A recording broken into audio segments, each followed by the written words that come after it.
도어 투 도어라는 영화가 있어요.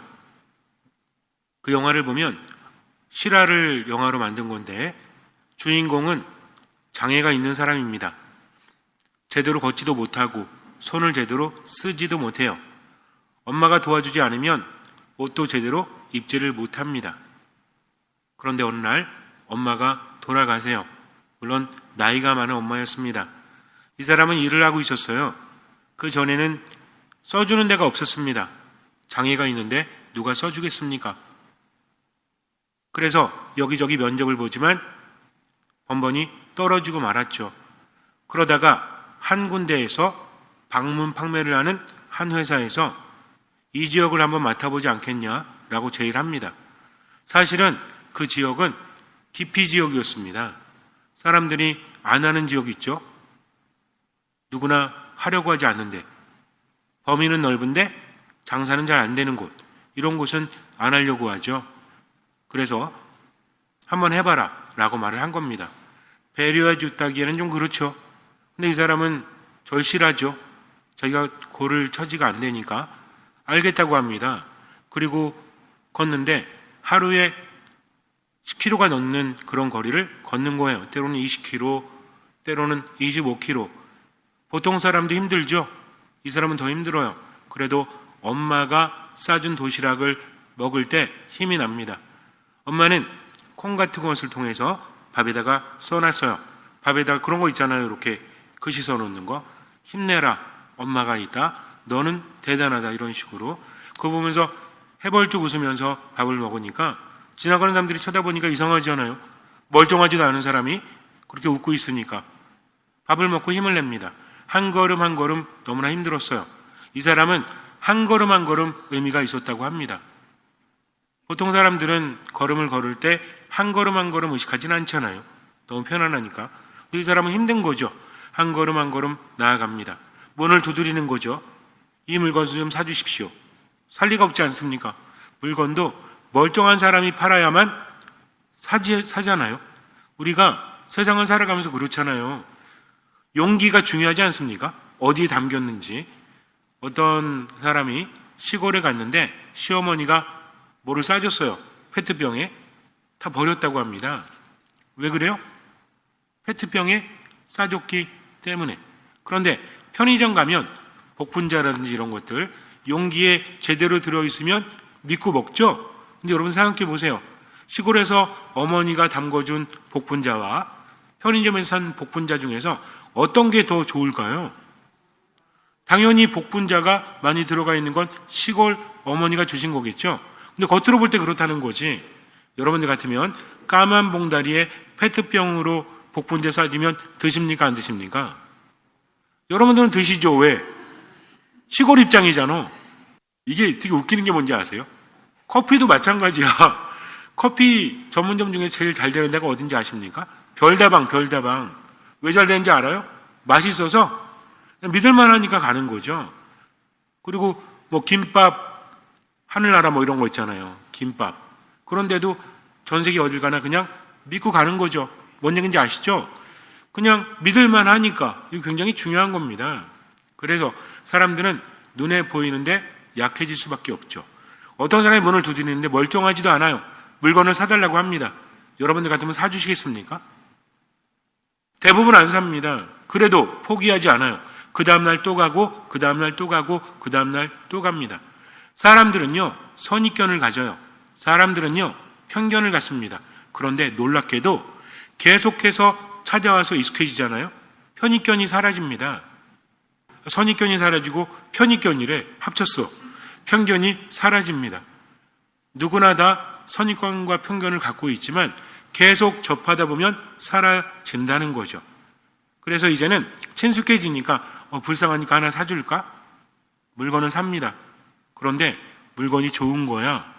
그 다음에는 그 사람이 친숙해졌고 이제는 믿을만하죠. 물건을 계속 삽니다. 처음에는 어려웠습니다. 물건을 사주는 사람도 있지만 사주지 않는 사람도 있으니까 그 넓은 지역을 돌면서 충분히 돈을 벌지 못했어요. 그래도 포기할 수 없죠. 왜? 거기가 아니면 일할 곳이 없기 때문에, 절실하기 때문에 또 그렇게 합니다. 아침 일찍 일어나서 밤 늦게까지 문을 두드리는 거죠. 그래서 문에서 문, 도어 투 도어라는 영화가 탄생을 했는데 엄마가 돌아가십니다. 이제는 혼자 살아갈 수밖에 없죠. 옷 입는데도 오랜 시간이 걸려요. 옷을 다 입었는데 넥타이를 못 매겠는 거예요. 이 사람은 꼬박꼬박 넥타이를 메고 다녔다고 합니다. 장애가 있기 때문에 제대로 걸을 수 없기 때문에 사람들은 이상하게 바라보죠. 말도 어눌하게 할 수밖에 없습니다. 그러니 겉으로 보이는 모습이라도 말끔하게 하기 위해서 최선의 노력을 한 거죠. 넥타이를 맬 수가 없어가지고 호텔에 찾아갑니다. 호텔 직원이 있죠. 말합니다. 저기 죄송한데 넥타이를 좀 매주십시오. 호텔 직원은 깜짝 놀라죠. 아니 왜 이상한 사람이 와가지고 넥타이를 매달라고 하니까 정상이 아니잖아요. 싫은데요? 라고 말할 수는 없잖아요. 바쁩니다. 거절합니다. 제가 기다리겠습니다. 계속 기다리는 거죠. 바쁘다고 핑계를 대고 다른 일을 하는데 옆에서 계속 기다리니까 어떡할까요? 매주는 거죠. 그리고 나서 그 다음날 또 갑니다. 넥타이 좀 매주십시오. 짜증나죠. 지겹죠. 그런데요, 시간이 흐르잖아요. 한 달이 흐르고 두 달이 흘렀는데 맨날 와서 매달래. 그럼 어떡할까요? 매주는 게 편하지 뭐. 그렇지 않습니까? 매면서 어떡할까요? 대화를 나누죠. 이런 얘기 저런 얘기를 합니다. 서로 알아가는 거죠. 이제는 익숙해집니다. 장애인이라는 것이 편견으로 다가오지 않아요. 그 사람과 내가 됩니다. 어쩌면 우리 마음과 마음이 연결이 되는 거죠. 그러면서 이제는 기다려요. 어느 날 늦게 오면 아니 왜 늦게 왔냐고 걱정했지 않냐고. 그러면서 넥타이를 매줍니다. 그 다음에 어떻게 할까요? 커피 한 잔을 대접합니다. 관계가 달라지는 거죠. 왜 그랬을까요? 끊임없이 그렇게 했기 때문입니다. 그것이 아니라면 이 사람은 할 수 없었기 때문이죠. 어느 날 어떤 집에 갔는데 험상궂은 남자가 나오더니 호통을 칩니다. 당신 왜 내 아내를 귀찮게 하는 거야? 한번 혼나볼 거야? 라고 말합니다. 왜냐하면 그 집의 부인이 물건을 자주 사줬어요. 남편이 마음에 안 들잖아 이게. 자꾸 물건을 사는 거야 왜 사냐고 물었더니 어떤 사람이 있는데 안쓰러워서 그리고 물건도 좋아서 샀다고 하니까 안 되겠다. 내가 이놈은 좀 혼내줘야 되겠다. 마음 약한 우리 마누라가 사줄 수밖에 없으니까 맨날 찾아오는 것 같잖아. 뭔 얘기인지 아시죠? 사주니까 계속 오네? 라는 생각이 든 거예요. 그래서 기다리고 있다가 그 장애인이 왔을 때 호통을 칩니다. 그랬더니 말하기를 선생님 그래도 이거 한번 봐주세요. 안 된다고 빨리 가라고. 그래도 선생님 이거 한번 봐주기라도 하십시오. 사지 않으셔도 됩니다. 그랬어요. 안 샀습니다. 그 다음날 또 가요. 남편이 기다리고 있다가 또 호통을 치죠. 그 다음날 또 가요. 호통을 칩니다. 근데 워낙 겸손하게 구니까 어떻게 할 수가 없는 거지. 그냥 성질은 내는데 건드릴 수도 없어요. 그리고 한 달이 지났어요. 어떻게 됐을까요? 남편이 물건을 삽니다. 어떤 얘기인지 아시겠죠? 그 사람이 최고의 판매 왕이 되어서 몇십 년간 한 번도 그걸 놓치지 않았다고 합니다. 어떻게 생각하십니까? 장애인이기 때문에 그 사람은요 최선을 다한 거죠. 우리는 어떻습니까? 생각을 좀 바꿀 필요가 있어요. 어떤 사람을 대할 때 가족, 부부간에도 마찬가지고요. 부모 자식 간에도 마찬가지입니다. 자존심을 내려놓지 않고 고집을 부리죠. 우기죠. 그러니 어떻습니까? 서로 불필요한 마찰이 생기고 마음이 상하지 않습니까? 정말 상대방의 마음을 들어준다면 우리 가끔 그럴 때 있죠. 어떤 사람의 얘기를 듣다 보니까 화가 나가지고 섭섭해서 얘기하다 보니까 듣다 보니까 해결되는 경우가 있죠. 내가 오해했네. 이게 아니었구나. 그러면서 다행이다라고 생각하죠. 왜? 화를 내지 않았으니까. 그래서 많은 것들이 해결되지 않습니까? 자존심이 좀 상하면 어떻습니까? 어쩌면 우리는 가장 중요한 것을 생각하고 있지 않은지도 몰라요. 가장 중요한 것을 놓치고 있는지도 모르다는 거죠. 여러분들은 가족 간에 화목하길 바라십니까? 아니면 내가 이기기를 바라십니까? 가족이 행복하길 바라십니까? 아니면 내가 지배하기를 바라십니까? 근데 어때요? 입을 열면 나도 모르게 하지 말아야 될 말을 하지 않습니까? 때로는 쓸데없는 고집을 부리기도 하죠. 왜 그래요? 날이 더워서, 짜증나서, 몸이 아파서, 힘들어서. 근데 한번 생각해 보십시오. 결국은 상대방이나 주변 상황이 그렇기 때문이 아니라 누가 바뀌지 않으니까? 내가 바뀌지 않으니까. 그래서 그 순간에 힘들어도 어떻게 해요? 할 수 있는 만큼 보이는 만큼 들어줘야 합니다. 내가 바라는 게 뭔지 알잖아요. 가족의 행복을 바란다면, 서로 진짜 편안하기를 바란다면 내가 먼저 나를 내려놓는 거죠. 내가 어른이니까. 그러면서 고집을 부린다면 아무것도 바뀌지 않는다는 겁니다. 근데 이게 너무나 힘들죠. 그래서 예수님 뭐라고 하십니까?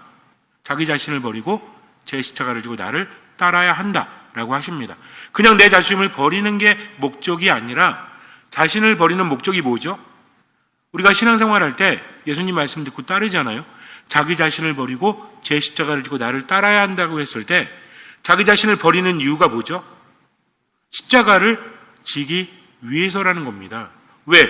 내 자신을 버리지 않으면 십자가를 지는 게 너무나 어렵기 때문이다. 그렇다면 질문합니다. 십자가가 무겁기 때문에 내가 지지 못하는 걸까요? 아니면 내 자신을 버리지 못했기 때문에 십자가를 지지 못하는 걸까요? 내 자신을 버리지 못했기 때문이죠. 중요한 건 뭐냐면 십자가를 지고 예수님을 따르는 겁니다. 예수님처럼, 예수님이 어떻게 하셨어요? 사랑하셨죠. 어떻게 하셨습니까? 아버지께 모든 것을 맡기셨죠. 그리고 당신의 길을 아버지 뜻대로 가셨다는 겁니다. 우리도 마찬가지죠. 기도하고 신앙생활하는 이유가 무엇입니까? 하느님 안에 머물기 위해서. 때로는 뭔가를 청하죠. 하느님께 청합니다. 나쁜 거 아니에요. 이거 주세요, 저거 주세요 할 수 있어요. 하지만 중요한 건 뭡니까? 하느님은 우리가 청하기도 전에 이미 알고 계신다. 예수님 뭐라고 하십니까? 빈말을 되풀이하지 마라. 어디 가서 기도해라? 골방에 들어가서 기도해라. 그랬더니 뭐래요? 저희 집은 골방이 없는데요. 이게 아니라 숨어 계신 하느님, 숨은 일도 보시는 하느님께 내 마음을 드리라는 거죠. 보이기 위한 기도가 아니라, 거칠의 기도가 아니라 마음으로 하느님께 가야 한다는 겁니다. 그래서 도어 투 도어는 아니더라도 하트 투 하트는 되어야 될 것 같아요. 마음과 마음, 누구께로? 하느님께로. 하느님은 모든 것을 알고 계시죠. 하느님, 제가 이게 필요합니다. 그러니까 주십시오 하면서도 하느님은 나에게 모든 것을 주신다. 청하기도 전에 이미 알고 계시고, 그분은 나를 나보다 더 잘 아시고 나를 나보다 더 사랑하시기 때문에 나에게 주신다는 거죠. 근데 내가 청하는 게 안 이루어져. 그럼 뭡니까? 왜 안 주시지? 라고 하는 거예요. 하느님 왜 안 주십니까? 그러면 돼요, 안 돼요? 괜찮아요, 하세요. 그러나 그러면서도 생각하는 거죠. 왜 안 주실까? 그래, 내가 변화되지 않으니까. 하느님은 언제든 주려고 하십니다. 그러나 내가 자격이 되지 않으니까 나에게 주지 않으신다는 거죠. 우리는 한 치 앞도 모르지 않습니까? 그렇기 때문에 내가 청하는 것이 내게 이루어진다고 할지라도 독이 될지 복이 될지는 아무도 알지 못하는 거죠. 하느님께서는 뭘 기다리시는 거예요? 야, 나도 주고 싶어. 그러니까 네가 준비가 되어야지. 한번 생각해 보세요. 처음에는 자존심 상했을 거예요. 그렇지 않습니까? 장애를 가지고 있는데 사람들이 더 무시하잖아요. 이거 몰랐을까요? 어떻게 모릅니까, 본인이? 어쩌면 내가 이길 뿐이 없으니까 하고는 있지만 저렇게 무시를 당하고 돈도 벌지 못하고 절망 속에서 무너져 버릴 수도 있죠. 우울과 분노가 왜 안 생겼겠습니까?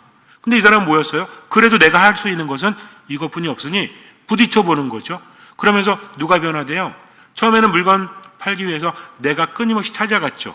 겸손했습니다.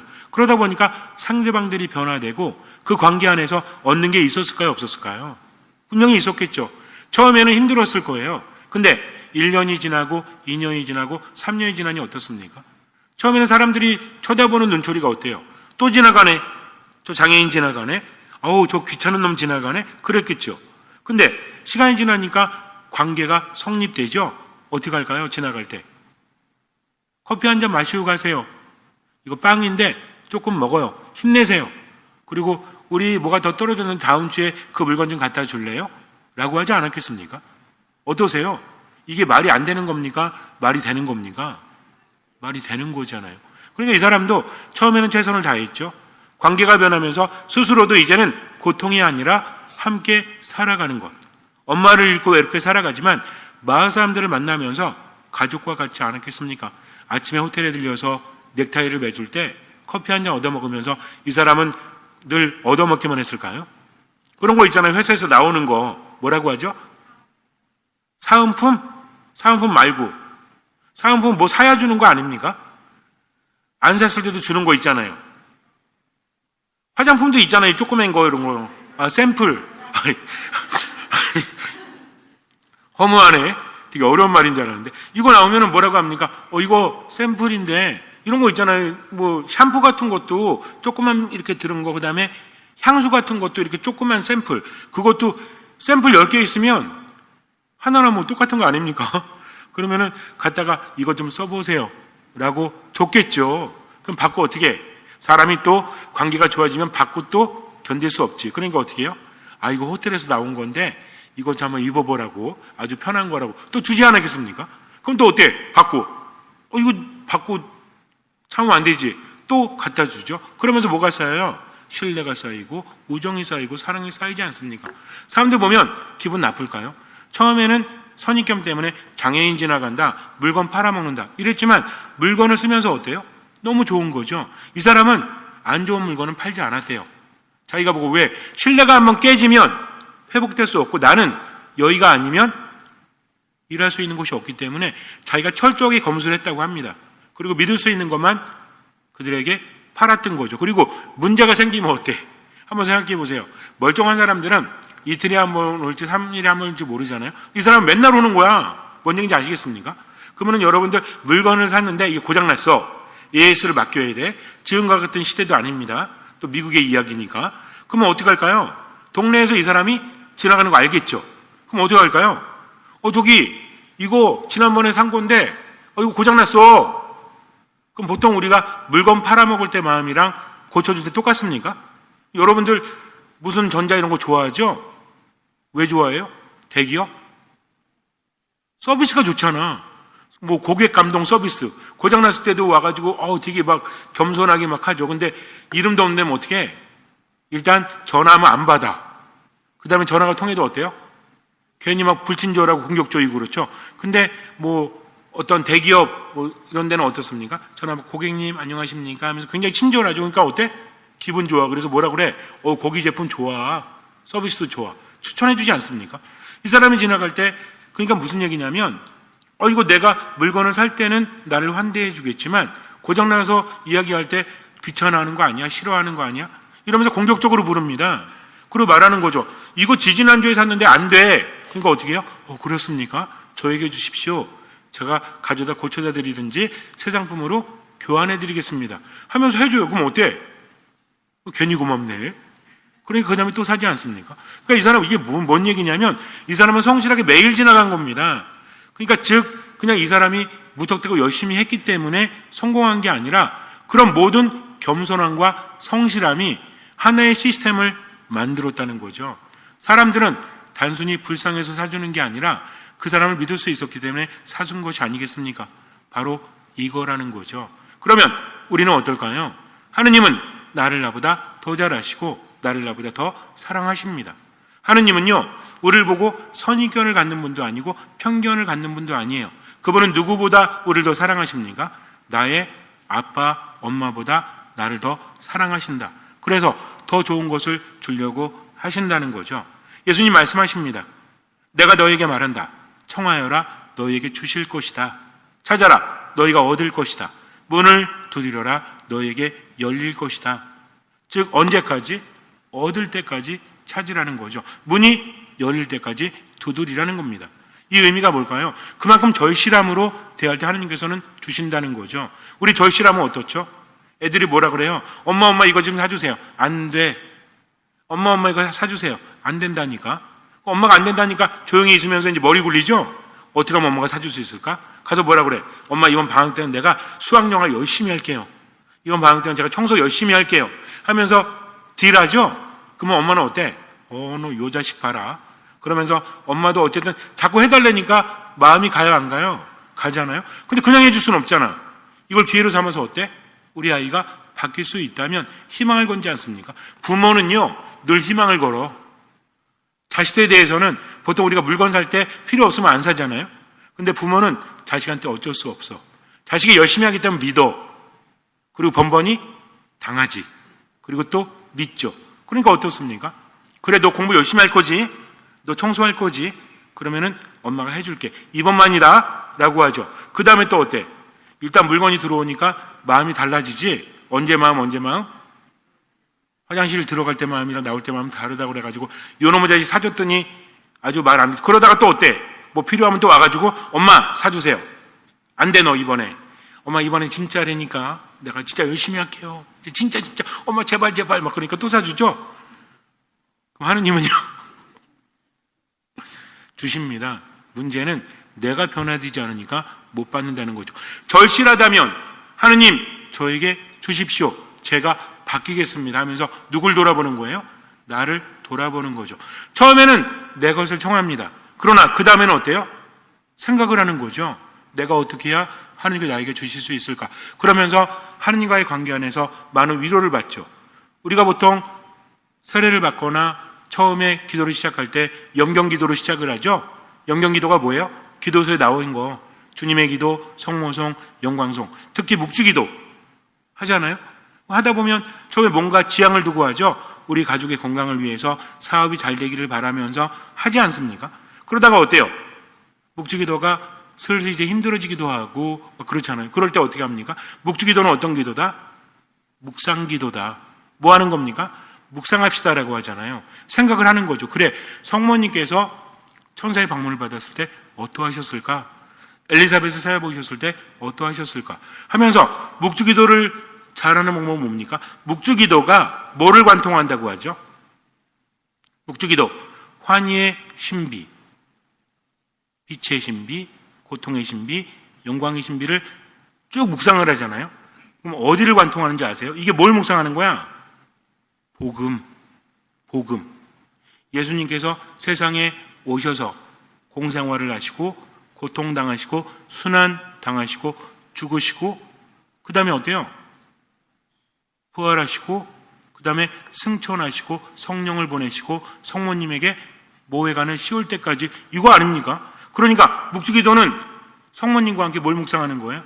예수님의 삶을 묵상하면서 복음을 묵상하는 겁니다. 그러니까 깊어지는 거죠. 처음에는 뭔가 달라고 지향기도를 했지만 그 다음에는 점점 묵상을 하면서 누가 바뀌죠? 내가 바뀌는 겁니다. 이게 기도라는 거죠. 그러니 하나님은 뭐라고 하세요? 그래, 네가 정말 절실하구나. 그러니까 바뀌었구나. 엄마 아빠처럼 번번이 속으시면서도 그러면서도 바뀌기를 바라시는 마음으로 이번 한 번뿐이다 또 주시는 거죠. 또 필요할 때마다 우리는 간절히 청하죠. 그러면서 어떻습니까? 여러분들 어른 돼가지고 그래 엄마 아빠한테 번번이 내가 그때마다 속이고 타먹고 또 그래야지 이럽니까? 아니죠. 이제 아는 거죠. 어머니 아버지 제가 이제 잘하겠습니다. 내가 얼마나 사랑을 받았는지 이제 압니다. 그러면서 세상을 살아가지 않습니까? 우리도 마찬가지라는 거죠. 왜 하느님께서 안 주시냐? 때로는 불평하기도 하지만 이래서 안 주셨구나. 내가 변화되니까 주시는구나 하면서 기도에서 가장 중요한 게 뭐다? 듣는 마음이라는 거죠. 주님, 제가 이것을 바랍니다. 주님의 뜻대로 저에게 주시기를 바랍니다. 그러나 제 뜻대로 마시고 아버지 뜻대로 하소서. 이게 어디 들어가 있어요? 우리 기도할 때마다 꼭 그러죠. 주님, 돈 주세요. 근데요, 당신 뜻대로 하세요. 주님, 건강 주세요. 근데요, 당신 뜻대로 하세요. 라고 여러분들 기도하고 있다니까. 왜? 기도 끝에 뭐라 그래요? 기도 끝에 우리 주 예수 그리스도를 통하여 비나이다. 얄리 얄라형 얄라리 얄라 그래요? 그럼 뭐라 그래요? 아멘이라고 하잖아. 아멘. 아멘이 뜻이 뭡니까?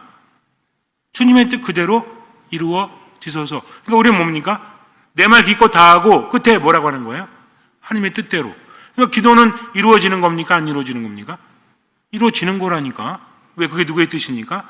하나님의 뜻이니까. 그러나 하나님은 나에게 좋은 것을 주시려고 하신다. 뭘 주려고 하십니까? 성령을 주려고 하신다는 거죠. 이게 얼마나 대단한 건지 아십니까? 우리는 돈을 청하는데, 우리는 건강을 청하는데 하나님은 뭘 주신대요? 성령을 주신대요. 성령이 뭐예요? 하나님의 영. 우리를 살게 하는, 우리를 거룩하게 하는 우리의 협조자, 변호자. 바로 하느님의 호흡, 하느님의 이끄심. 하느님께서 우리와 함께 하신다는 거죠. 그럼 뭡니까?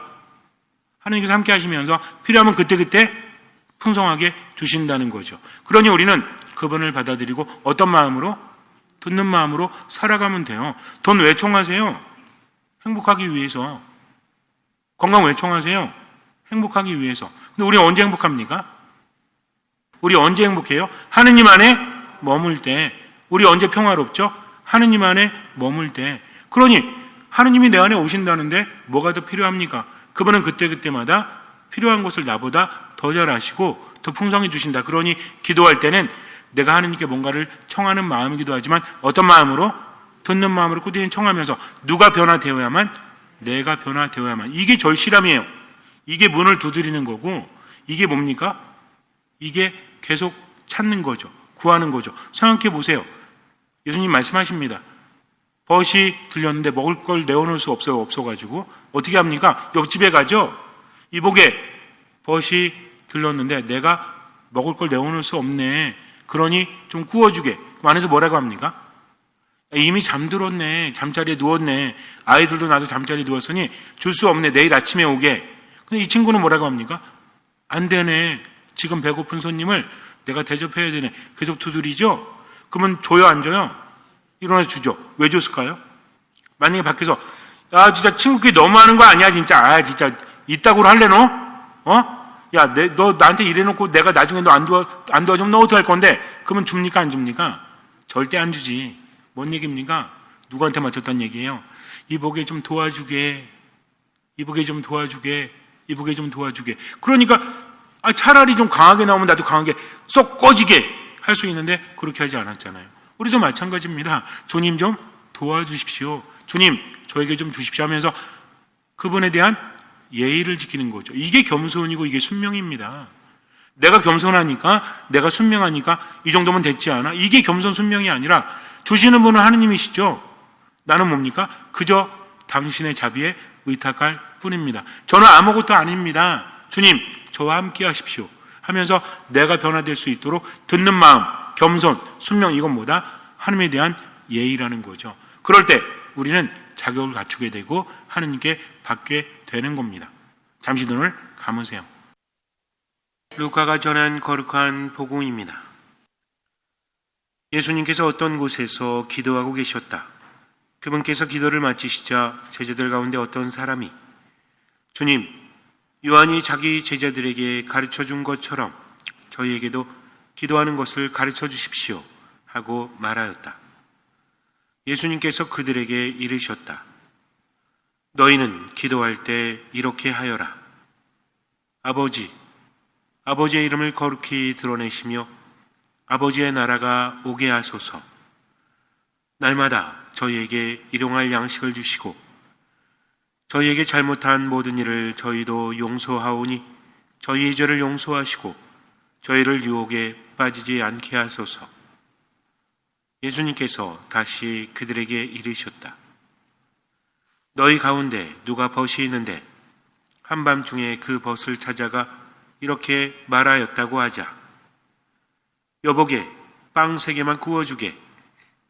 내 벗이 길을 가다가 나에게 들렀는데 내놓을 것이 없네. 그러면 그 사람이 안에서 나를 괴롭히지 말게.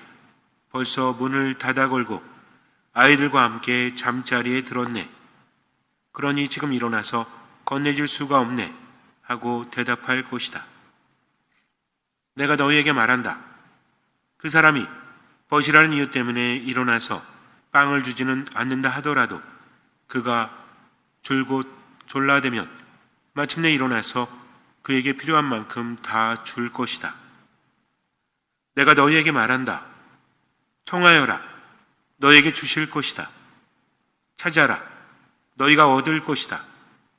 문을 두드려라. 너희에게 열릴 것이다. 누구든지 청하는 이는 받고 찾는 이는 얻고 문을 두드리는 이에게는 열릴 것이다.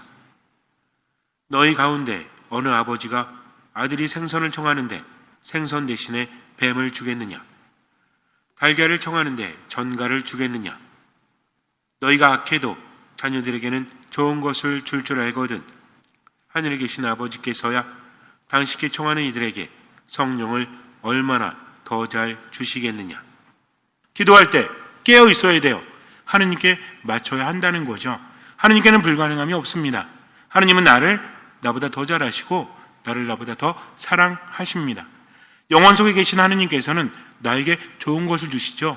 우리는 한시적인 세상을 살아갑니다. 그렇기 때문에 그때그때마다 무엇이 필요하다 하지만 정작 필요한 것이 무엇인지는 하느님이 더 잘 아십니다.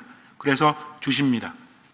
필요할 때마다 하느님께 청하십시오. 그러나 듣는 마음으로 주님께 청하면서도 주님께서 나에게 무엇을 바라시는지 깨달을 수 있도록 듣는 마음으로 지금을 살아가세요.